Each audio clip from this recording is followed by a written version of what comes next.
જોતા હોય તો જ આંખ ઠરે ને, એટલી રૂપાળી લાગે છે મારી દીકરી. કોઈની નજર ન લાગે તને.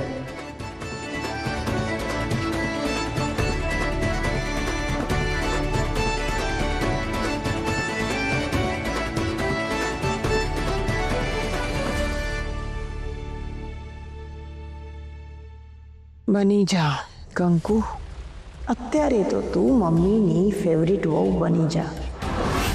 પણ આ જે ચટકા જે લાગી રહ્યા છે ને અમને, એ તો અમને જ ખબર છે. અને એ જ રીતે થોડી વાર પછી તને પણ ચટકા લાગશે ને ત્યારે તને તારી માવડી યાદ આવી જશે. પછી જો હું તારી શું હાલત કરું છું.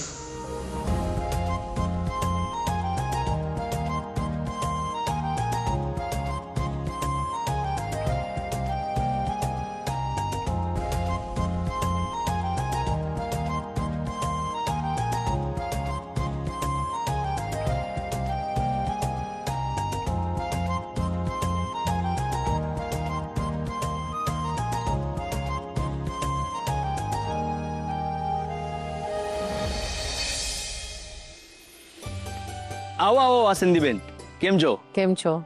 હું મજામાં છું. હસમુખભાઈ પછી ચારુબેને બધું જ સંભાળી લીધું. ભાભીની કઈ વાત થાય?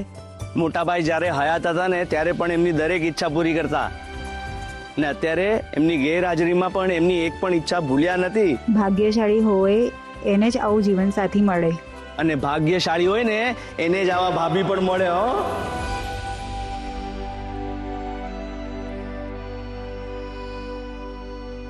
શાસ્ત્રીજી, આવ્યો માવડીનો શણગાર.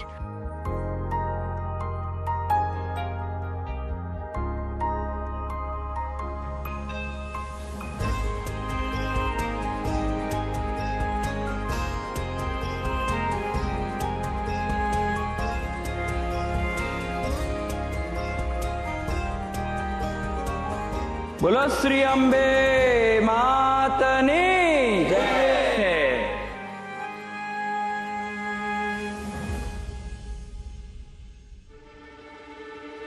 શું થયું જ્યોતિ? શું શોધે છે? કામની વસ્તુ કે દેખાતી જ નહોત. બોલો. પણ એ કામની વસ્તુનું કઈ નામ તો હશે ને? નામ બોલીશ તો ખબર પડશે કે શું શોધે છે. મંજીરા અહીંયા જ ક્યાંક હતા. ક્યાં ગયા? મંજીરા? તારે મંજીરાની શું જરૂર છે? વગાડવા છે. હવે તમારે એ જ કામ બાકી રહી ગયું છે ને? હે, હું તો કોઈની ખોટી ખોટી વાતોમાં છે ને આમ આવી ગઈ ને આમ બેસી રહી હતી વિચારોમાં.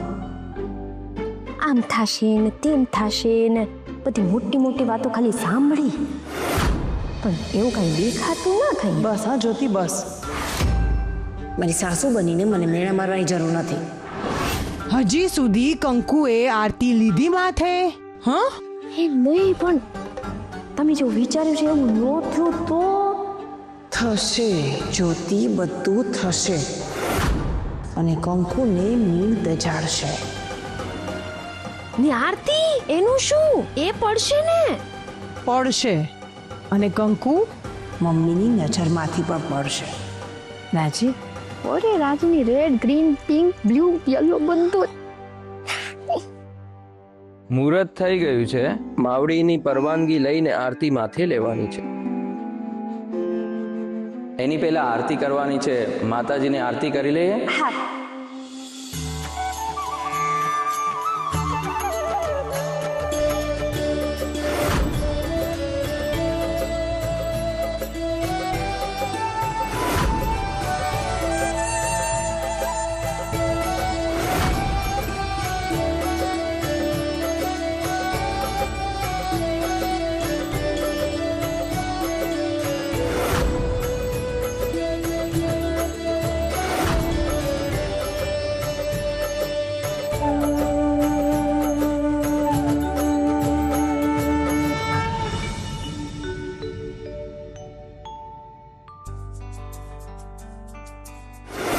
આ માતાજીની પ્રસાદી છે. આ પહેરજે કંકુ. જી શાસ્ત્રીજી. ચારુબેન, પ્રથા યાદ છે ને તમને? હા શાસ્ત્રીજી. કંકુ વહુ, એક વખત આરતી માથા પર લીધા પછી નીચે નહીં મૂકી શકાય. આ આરતી અને ગરબાનું તેજ એટલું હોય છે કે એ તપશે અને એની પીડા પણ થશે અને એનાથી માથું ભમશે અને ચક્કર પણ આવશે. જો તમારા મનમાં થોડી પણ બીક હોય ને તો અત્યારે જાઓ. બા, તમે જરાય ચિંતા નહીં કરો. મારી પાસે તમારો અને માવડીનો આશીર્વાદ છે. 10 મિનિટ કંકુ, માત્ર 10 મિનિટમાં તારી બધી જ હોશિયારી બહાર આવી જશે.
હાય બાપા, હાવી જુઓ તો ખરી, બે જણા પ્રેમલીની જન દીવડા પ્રગટાવવા બેસી ગયા છે.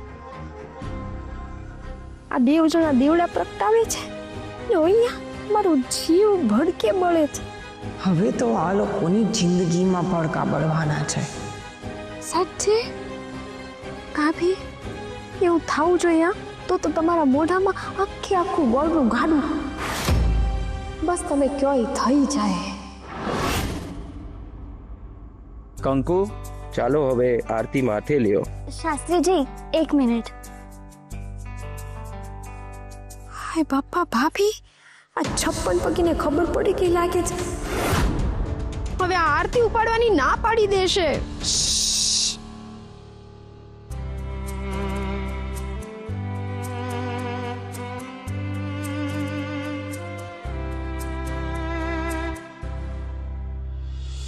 કાકા, બા, મને તમારા બંનેના આશીર્વાદ જોઈએ છે. એક કામ વાળીને અરે કંકુ, કાકા, એક સમયે તો એ જ સાચું હતું ને આજે પણ એ જ સાચું છે કે બાએ કામ વાળીને માવડીના સ્વાગતની તૈયારી કરવાની તક આપી છે. બા, હું તમારો આ ઉપકાર ક્યારેય નહીં ભૂલી શકું.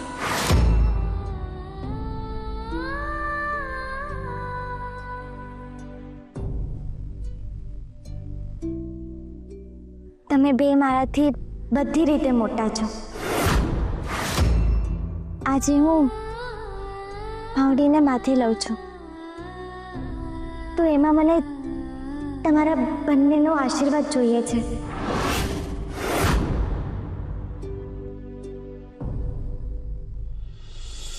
માવડી તો આખા તારી ભેગા છે. તો તું તો આમ સટાસટી બધું પૂરું કરી નાખીશ. કંકુ, માતાજી તને ક્યારેય તકલીફ ના આપે અને અમારા આશીર્વાદ તો તારી સાથે છે જ.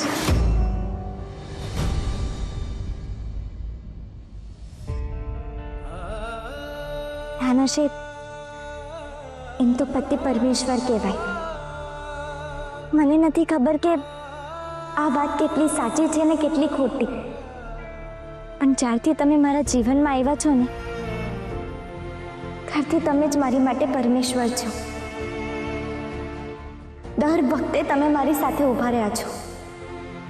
આજે માવડીના આ પ્રથામાં મને તમારો સાથ જોઈએ છે. કંકુ, મને માત્ર વિશ્વાસ જ નહીં પૂરેપૂરી ખાતરી છે કે તું આ પ્રથાને બહુ જ સારી રીતે પાડીશ. કંકુ, ચાલો હવે આરતી માથે લ્યો. હા શાસ્ત્રીજી. કંકુ, માતાજીએ તને આ લાવો આપ્યો છે અને એ તને શક્તિ પણ આપશે. જરાય ગભરાતી નહીં.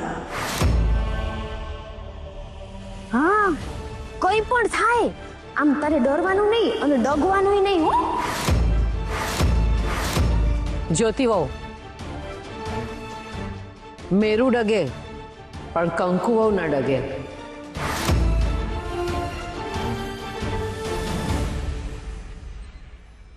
બોલો અંબે માત કી જય.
હવે આવશે સાચી મજા.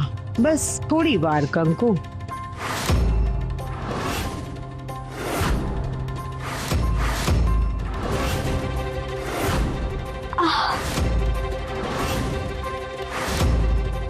આ તો મીનના ચટકા છે. મીણામાં ક્યાંથી આવ્યું? તમને એ થઈ જાય હું આરતી નીચે નહીં મૂકું.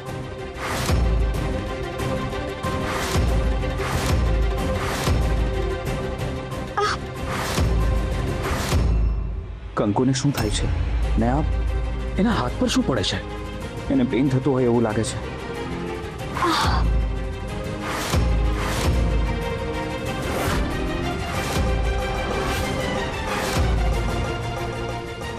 ભાભી મેં ઓગળવા લાગ્યું ને. મારું કામ તો શરૂ થઈ ગયું. બસ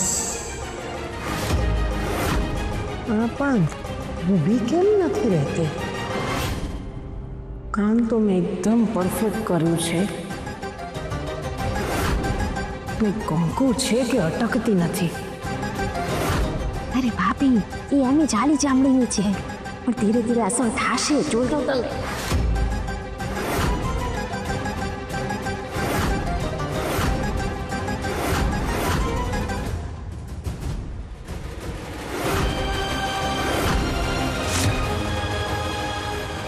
પછી આ ગરબો લઈને ફરે છે.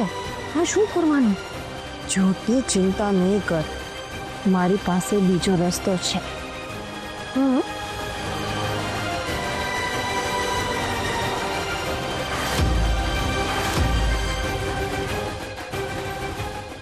ઓ ગોડ, કંકુના હાથ પર મીણ આવે છે.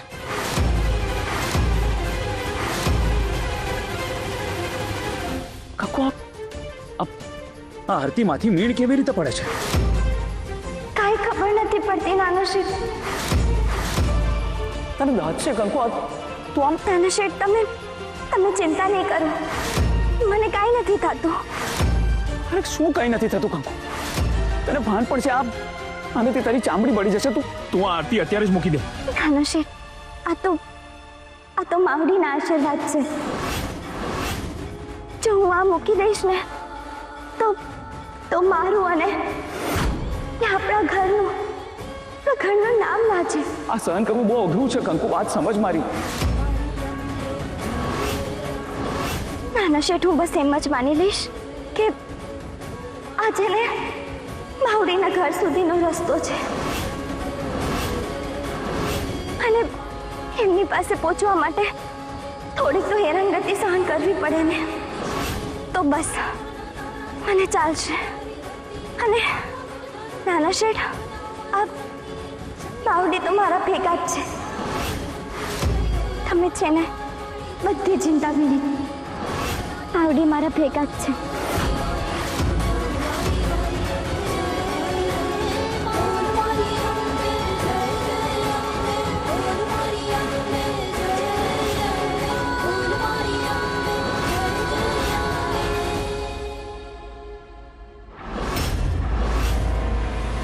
ભાભી જરા ધ્યાનથી જુઓ તો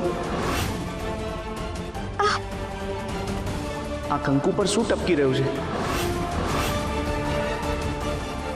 મીણ છે?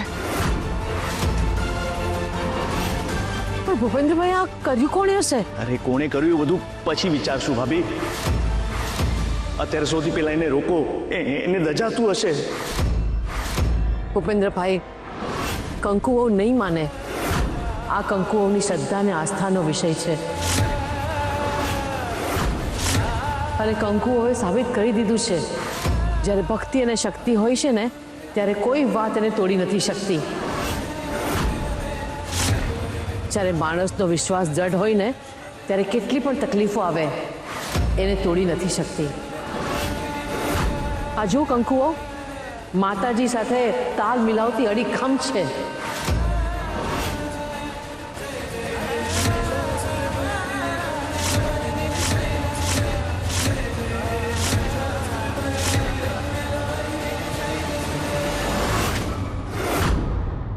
હવે બીજો દાવ રમવાનો સમય આવી ગયો છે. તૈયાર થઈ જા કંકુ.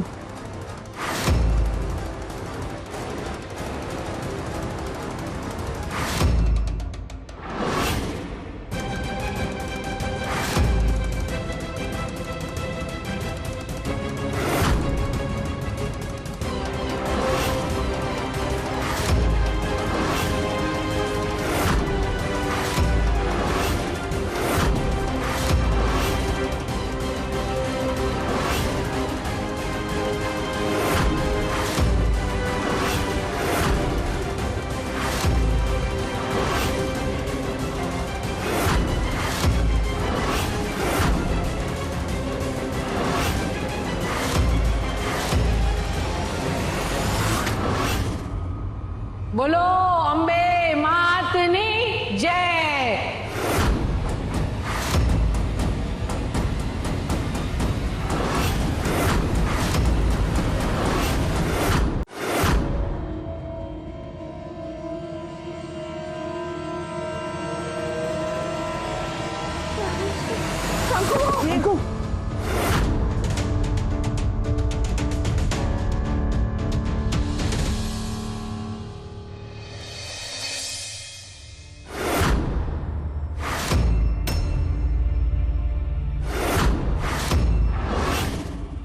ગરમ મીણના કારણે કંકુ દાજી ગઈ છે અને એના કારણે જ શરીર ઉપર રેશિસ આવી ગયા છે. તો ડૉક્ટર હવે હવે હવે શું કરવાનું? હું અત્યારે એન્ટી ઇન્ફેક્શન ક્રીમ આપું છું. એ તમારે લગાડવાની રહેશે અને સાથે દવા પણ લખી આપું છું. ડૉક્ટર સાહેબ કંકુ વહુને કંઈ થશે તો નહીં ને? ઇન્ફેક્શન વધવું ન જોઈએ અને ઇન્ફેક્શન ન વધે એના માટે રોજ ડ્રેસિંગ કરવું પડશે. ઓકે, હું દવા લખી આપું છું. એમને રોજ સવાર બપોર સાંજ 3 ટાઈમ આપવાની રહેશે. Okay sir. હા, ટેક કેર. કાકા હું દવા પણ લેતો આવું છું.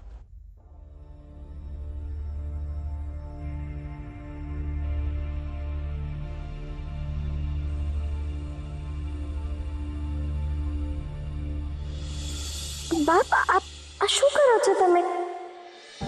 તમારે મારા પગ ન અડાય. અરે તમે સૂઈ રહો કંકુ વહુ. અને કેમ પગે કેમ ના અડાય? તમે મારા બા છો ને જો દીકરીના તમે પગે અડો તો દીકરીના સંસ્કાર લાગે.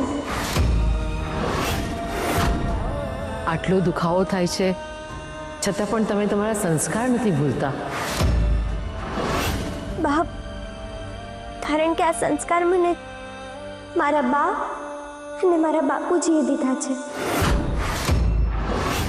કંકુ વહુ જોશી પરિવારની લાજ સાચવવા માટે આજે તમે કેટલું સહન કર્યું અને આ સહન કરીને એની પ્રથા સાચવી રાખી એ માટે આ તમારો ઉપકાર હું જિંદગીભર નહીં ભૂલું. બા, મને મળેલા લાભ સામે તો આ કાંઈ નથી. જો મારી સામે આગ હોત ને તો હું આગ ઉપર પણ ચાલી જાત.